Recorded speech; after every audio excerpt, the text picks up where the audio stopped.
and they brought on Galt Niederhofer, who has produced over 20 independent films in New York with great cast and has great relationships with the agents. And then the rest is, you know, they have to like the script, and they call you up to a restaurant on 105th Street, and they make sure that you're not a total idiot, just half of one, and then, you know, is lucky enough that he agreed to do the film. My reason for doing a film always is the script, always. That's my only first decision, and if that decision is yes, then the second decision is to meet the director. Not even necessarily always to meet the writer, but I met with Jake and Mr. Ford shortly after that. We talked a great deal about what it's like to be 70, because they don't understand that. And I asked them if they would include some things about how a 70-year-old man feels as he's facing the loss of his energy, his brains.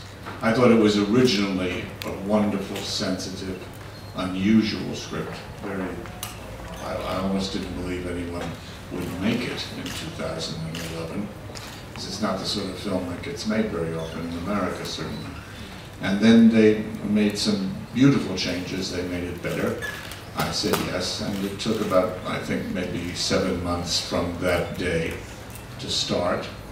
We didn't have any of our actors until really the last minute, because everybody's schedule was so difficult, so we grabbed Susan for 2 days and Jimmy and Lee for 3.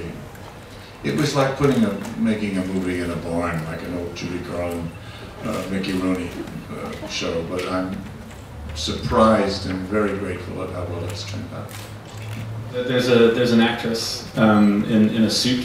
She's about 4'11", and I guess metric system here. Sorry, I have no idea what that is in the metric system. But her name was Rachel Ma, and yeah, it was 100-degree heat in New York in this suit that we had to take the helmet off for 2 minutes between every take just to give her air.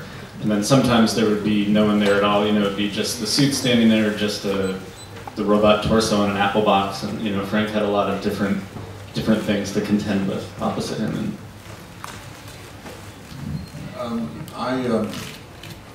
I've gotten sort of to a place now in my work where I really do believe you should forget everything when you walk in front of a camera.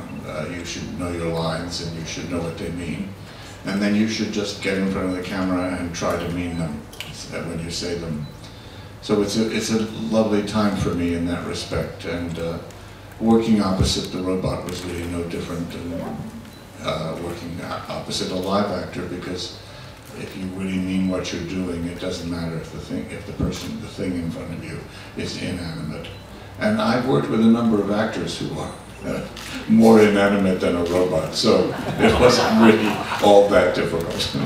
Important to Ford and I think, first and foremost, we wanted to make a movie in which there was a robot that, you know, where it neither wanted to kill everyone and take over the world, and it also didn't magically have a heart in the end, because we've seen a lot of movies that fall in that. We wanted there to be a logic to its actions. And I mean, these robots actually are being developed, and you know, the idea is that, I mean, not only would you need physical help around the house, but there would be some sort of, you know, relationship formed in that. The ones that are kind of on the market now that they've been using in Japan and America are these little, they're like stuffed baby seals that are animatronic, and they move a little bit, and if you give it to elderly patients with Alzheimer's, they develop some connection, and there actually is an improvement in health. So the conceit of the movie is that the robot would need to find some sort of project, you know, for the people that it takes care of, because that is good for your health. And it just so happens that, you know, the only project that Frank is interested in is stealing things, and the robot has this little glitch where, you know, as long as the risk-benefit analysis works out properly, like, it's okay with that. If the risk is low and the health benefit is high, then it will go along with it. But there's supposed to be a logic, you know, to each of those actions. I thought that all of us long for connection, particularly with another human being. Look at those two over there in the corner. See how closely they're holding each other and touching. We all want that. We all want to be close to somebody, hug them, touch them, kiss them, make love to them, fight with them. And I was very anti-technology, and still am to the most part. But what Jake just said about men and women with Alzheimer's, who are beginning to lose their faculties. I think we have to open our minds, those of us who still have them, to the notion that any connection is helpful. So I'm not so against technology as I used to be. If a cat sits on a bed next to an elderly person and that cat is warm and friendly and close, that elderly person feels better. And if a robot does, then that elderly person feels better. The ideal, of course, is that we love each other and talk to each other and connect with each other. So I'm a little more in favor of the notion that technology can possibly help a little bit and maybe even bring human beings closer together. So in watching the film, I came alive to that idea that I hadn't been before I made it. I'm just trying to make some sequels, you know, just anything with the number 2 in the title and big explosions and, you know, whatever I can. I think, you know, before we made this film with my friend Chris Ford, who wrote the script, who I've known since college. It's interesting. He's very interested in working with genres, and I've always said I wanted to make genreless films.